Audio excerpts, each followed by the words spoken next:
જેમ આપણો પરિવાર હોય છે તેમ આપણે જેના પર રહીએ છીએ એ પૃથ્વી પણ પરિવાર ધરાવે છે. આપણી પૃથ્વી એ સૌર પરિવારનો એક ભાગ છે. આપણી પૃથ્વી સૌર પરિવારમાં શુક્ર અને મંગળ ગ્રહની વચ્ચે આવેલી છે. આપણી પૃથ્વી જ એકમાત્ર એવો ગ્રહ છે જ્યાં સજીવોને અનુકૂળ તાપમાન, પાણી અને હવા મળી છે, જે જીવસૃષ્ટિ અન્ય ગ્રહો પર શક્ય નથી. આમ આપણી પૃથ્વી અજોડ છે. પૃથ્વીના ઉદ્ભવ અંગે ઘણા બધા વિદ્વાનોએ પોતાના વિવિધ વિચારો રજૂ કર્યા છે. સામાન્ય રીતે એવું માનવામાં આવે છે કે પૃથ્વી સૂર્યમાંથી છૂટી પડી હોવાથી તે શરૂઆતમાં અગનગોળાના સ્વરૂપમાં હતી.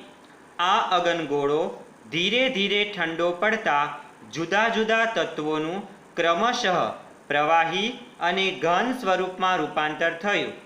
આમ પૃથ્વીની આસપાસ વાયુઓનું આવરણ તથા પૃથ્વીની સપાટી પર માટી અને ખડકોનું ઘનાવરણ અસ્તિત્વમાં આવ્યું. એ જ પ્રમાણે આવરણમાં રહી ગયેલા વિશાળ ખાડાઓમાં પાણી ભરાતા મહાસાગરો અસ્તિત્વમાં આવ્યા અને પૃથ્વીનું ચોક્કસ સ્વરૂપ અસ્તિત્વમાં આવ્યું. સૂર્યની આસપાસ ઘૂમ્યા કરતા ગરમ પૃથ્વીની સપાટી ઠર્યા બાદ તેના ઉપર પોપડો બંધાયો અને આ રીતે તેના પડને આપણે મૃદાવરણ તરીકે ઓળખતા થયા. મૃદાવરણ એટલે પૃથ્વીની સપાટી. પૃથ્વીની સપાટીના નીચાણવાળા ખાડાઓમાં પાણી ભરાતા સમુદ્રો બન્યા અને આ આવરણને આપણે જલાવરણ તરીકે ઓળખીએ છીએ. પૃથ્વીની સપાટી પર ચારે બાજુ વીંટળાયેલા આવરણને આપણે વાતાવરણ તરીકે ઓળખીએ છીએ.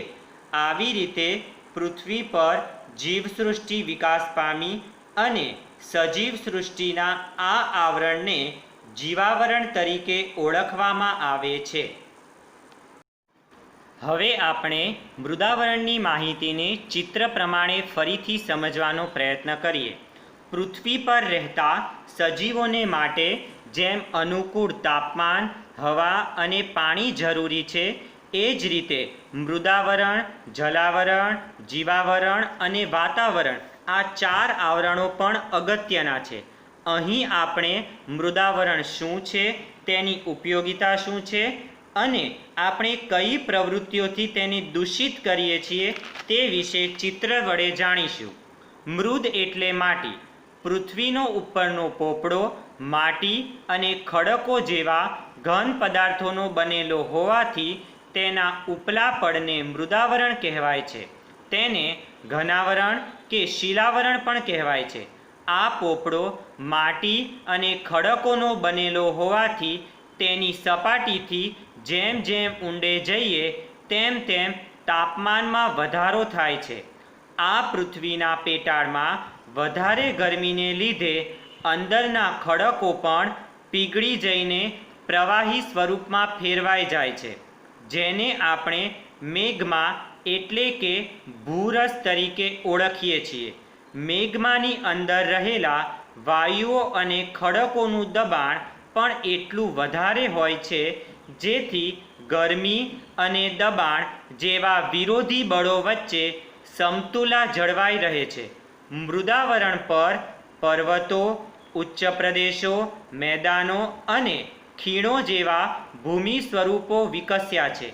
આથી પૃથ્વીનું મોટા ભાગનું માનવ જીવન, પ્રાણી જીવન અને વનસ્પતિ જીવન મૃદાવરણમાં જ વિકસેલું અને વિસ્તરેલું જોવા મળે છે. મૃદાવરણની ઉપયોગિતા વિશે જોઈએ. મૃદાવરણ એટલે મનુષ્ય, પ્રાણી અને વનસ્પતિના જીવનનો મુખ્ય આધાર. આપણને રહેવા માટે ઘર, પીવા માટે પાણી, ખોરાક માટે ખેતી તેમજ ઉદ્યોગ ધંધા માટેની પ્રવૃત્તિઓ પણ મૃદાવરણના આધારે જ થાય છે. માટે તેને ધરતીનો ધબકાર પણ કહી શકાય. આ ઉપરાંત મૃદાવરણના કારણે ખનિજ તેલ, પાણી તથા ઘણા ખનિજો પણ મળી રહે છે. આમ દરેક સજીવની ઉત્પત્તિથી અંત સુધીની યાત્રાનું આધાર બિંદુ એટલે મૃદાવરણ. મૃદાવરણની માનવ જીવન પર ઘણી અસરો જોવા મળે છે. તેના વિશે સમજીએ. મૃદાવરણ આપણને આધાર આપે છે, છતાં માનવ જાતિ પોતાના વિકાસ માટે જે પ્રવૃત્તિઓ કરે છે તેનાથી મૃદાવરણ જોખમાય છે. ઉદાહરણ તરીકે જોઈએ તો ખનિજો મેળવવા વધુ પડતું ખોદકામ, ભૂમિગત અણુ પરીક્ષણો, ખનિજ તેલ શોધવા ખૂબ ઊંડું ક્ષારકામ અને પાણી માટે વધુ પ્રમાણમાં પાતાળ કૂવા ખોદવા વગેરેની અસર માનવ જીવન પર થાય છે. જલાવરણ વિશે જે કંઈ પણ સમજ્યા તે માહિતીને ચિત્ર સ્વરૂપે ફરી એકવાર સમજવાનો પ્રયત્ન કરીએ. પૃથ્વીની સપાટી પર ભૂમિ વિસ્તાર કરતાં પાણીના વિસ્તારનું પ્રમાણ વધારે છે. પૃથ્વીની સપાટીનો કેટલોક નીચાણવાળો ભાગ પાણીથી ઘેરાયેલો છે અને આ ઘેરાયેલા પાણીના ભાગને જલાવરણ તરીકે ઓળખવામાં આવે છે. જલાવરણમાં વિશાળ જળભંડાર ધરાવતા ભાગો એટલે મહાસાગરો જે પેસિફિક, એટલાન્ટિક, હિન્દ અને આર્કટિક મહાસાગર તરીકે ઓળખાય છે. બધા જ મહાસાગરો એકબીજા સાથે જોડાયેલા હોવાથી તેમના ભૂમિ વિસ્તારો પાસે આવેલા જળ વિસ્તારો સ્થાનિક સમુદ્રો, ઉપસાગરો, અખાત કે સામુદ્ર ધુનીના નામે ઓળખાય છે. પૃથ્વીની સપાટી પર આશરે 71% જલાવરણ વિસ્તરેલું છે. આ ઉપરાંત પૃથ્વી પરના મહાસાગરો ખૂબ વિશાળ અને ઊંડા હોવાથી કેટલીક જગ્યાએ 10 થી 11 કિલોમીટર જેટલી ઊંડી ખાઈઓ પણ આવેલી છે. પૃથ્વી પરના પાણીના જથ્થાના 97% ભાગનું પાણી મહાસાગરોમાં સમાયેલું છે, જે પાણી ખારું છે. બાકી રહેલા પાણીનો આશરે પોણો ભાગ ધ્રુવો પર તથા હિમાલય અને બીજા ઊંચા પર્વતો પર બરફ સ્વરૂપે છે, જ્યારે કેટલોક જથ્થો ધરતીની અંદર છે. આ મીઠું પાણી એ જલાવરણની ભેટ છે. જલાવરણનું અસ્તિત્વ એટલે સજીવ સૃષ્ટિનું અસ્તિત્વ. જળ એ જ જીવન છે. જલાવરણની ઉપયોગિતા: ધરતી પર પડતા વરસાદનો મોટા ભાગનો ભેજ સમુદ્રોમાંથી આવે છે. ઉપરાંત સમુદ્રોમાંથી મૂલ્યવાન રસાયણો, ખનિજો અને મીઠું વગેરેનો જથ્થો મળી રહે છે. મહાસાગરોના મોજા પ્રવાહો અને ભરતીઓમાં પ્રચંડ શક્તિ રહેલી હોવાથી તેનો ઉપયોગ કરીને વિદ્યુત શક્તિ ઉત્પન્ન કરવામાં આવે છે. આ ઉપરાંત મહાસાગરો જળમાર્ગ તરીકે પણ એટલા જ ઉપયોગી નીવડે છે. માનવ જીવનની જલાવરણ દ્વારા થતી અસર: સજીવો માટે મૂળભૂત જરૂરિયાતમાં પાણીનું મહત્ત્વ વધારે હોવા છતાં પણ દૂષિત પાણીનું પ્રમાણ વધી રહ્યું છે. શહેરો અને ગામની અશુદ્ધિઓ તેમજ ઔદ્યોગિક કચરાનો નિકાલ સતત વધવાથી નદીઓ, ઝરણા, સરોવરો અને સમુદ્ર સાર્વજનિક ઉકરડા સમાન બન્યા છે. ઉપરાંત ઔદ્યોગિક પ્રદૂષણના કારણે ધ્રુવ પ્રદેશનો બરફ ઓગળવા લાગ્યો છે. તેમજ જહાજોમાં નક્કામાં તેલ વહેવાના કારણે અન્ય ઔદ્યોગિક વસાહતોના ગંદા અને રસાયણયુક્ત પાણીથી દરિયાઈ જીવોનો નાશ થઈ રહ્યો છે, જે જલાવરણ માટે ખતરારૂપ છે. વાતાવરણ વિશે આપણે જે કંઈ પણ સમજ્યા તેને ચિત્ર સ્વરૂપે ફરી એકવાર શીખવાનો પ્રયત્ન કરીએ. મૃદાવરણ અને જલાવરણની જેમ વાતાવરણને નરી આંખે જોઈ શકાતું નથી. વાતાવરણમાં વિવિધ વાયુઓ ઉપરાંત પાણીની વરાળ, ધૂળના રજકણો, ક્ષારકણો તેમજ સૂક્ષ્મ જીવજંતુઓ પણ ભળેલા હોય છે. આમ પૃથ્વીની ચારે બાજુ વીંટળાઈને આવેલા હવાના આવરણને વાતાવરણ કહેવાય છે. પૃથ્વીની સપાટીથી આશરે 1600 કિલોમીટરની ઊંચાઈ સુધી વાતાવરણ વિસ્તરેલું છે. વાતાવરણ રંગહીન, વાસહીન અને પારદર્શક છે. તેમજ તેમાં ઘન, પ્રવાહી અને વાયુ તત્વોનો અને nitrogen, oxygen, carbon dioxide, ozone અને હાઇડ્રોજન જેવા વગેરે વાયુઓનો સમાવેશ થાય છે. વાતાવરણમાં નાઇટ્રોજન 78%, ઓક્સિજન 21% અને 1% અન્ય વાયુઓ આવેલા છે.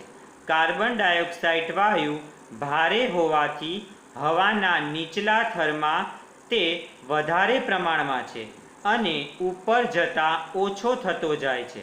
કાર્બન ડાયોક્સાઇડ વાયુ આશરે 20 કિલોમીટર, ઓક્સિજન આશરે 110 કિલોમીટર અને નાઇટ્રોજન આશરે 130 કિલોમીટરની ઊંચાઈ પછી ખાસ જણાતા નથી. તેમજ ખૂબ ઊંચાઈએ જતાં માત્ર હાઇડ્રોજન અને હિલિયમ જેવા હળવા વાયુઓ હોય છે. હવામાં ઓઝોન વાયુનું ઓછું પ્રમાણ હોવા છતાં તે સૂર્યના જલદ પારજાંબલી કિરણોનું શોષણ કરી પૃથ્વીને પ્રચંડ ગરમીથી બચાવે છે. ઓઝોન વાયુ મુખ્યત્વે સવારમાં ખુલ્લા મેદાનમાં અને સમુદ્ર કિનારાની હવામાં વધારે પ્રમાણમાં હોવાથી તે લોકોને સ્ફૂર્તિ પ્રદાન કરે છે, જેથી લોકો વહેલી સવારમાં ફરવા નીકળે છે. વાતાવરણમાં રજકણો પણ જોવા મળે છે, જેને લીધે પૃથ્વી પર પ્રકાશ ફેલાય છે. તેમજ સૂર્યાસ્ત થતાં એકાએક અંધારું કે સૂર્યોદય થતાં એકાએક અજવાળું થતું નથી. વાતાવરણની ઉપયોગિતા વિશે સમજીશું. વાતાવરણમાં રહેલા રજકણો દ્વારા આપણે સવારની ઉષા અને સાંજની સંધ્યાના રંગોના દ્રશ્યો જોઈ શકીએ છીએ. ઓક્સિજન અને નાઇટ્રોજન વાયુઓ પૃથ્વી પરની જીવસૃષ્ટિને જીવંત રાખે છે. આ ઉપરાંત વાતાવરણના માધ્યમથી આપણે અવાજ સાંભળી શકીએ છીએ. તેમજ રેડિયો, દૂરદર્શનના પ્રસારણો પણ શક્ય બને છે. વાતાવરણના ઘર્ષણથી ઉલ્કા જેવા અવકાશી પદાર્થો સળગી ઉઠી નાશ પામે છે અને તે આવી રીતે પૃથ્વી માટે કુદરતી ઢાલનું કામ કરે છે. પાણી વાતાવરણનો મુખ્ય પ્રવાહી ઘટક હોવાથી ગરમીથી તે બાષ્પ બની વરાળ સ્વરૂપે હવામાં ભળે છે. તેને ભેજ કહેવાય છે. આ ભેજ ઠરવાની ક્રિયાને ઘનીભવન કહેવામાં આવે છે. વાતાવરણ પર માનવ જીવન દ્વારા થતી અસરો વિશે જાણીશું. મનુષ્ય દ્વારા થતી ઘણી પ્રવૃત્તિઓ છે, જેના લીધે વાતાવરણને નુકસાન થઈ રહ્યું છે. ઉદ્યોગો, કારખાના, પાવર સ્ટેશનો, વાહનો વગેરેનો પ્રદૂષિત ધુમાડો હવામાં ભળે છે. તેમજ વધુ અવરજવરવાળા વિસ્તારોમાં કાર્બન મોનોક્સાઇડ અધિક માત્રામાં જોવા મળે છે.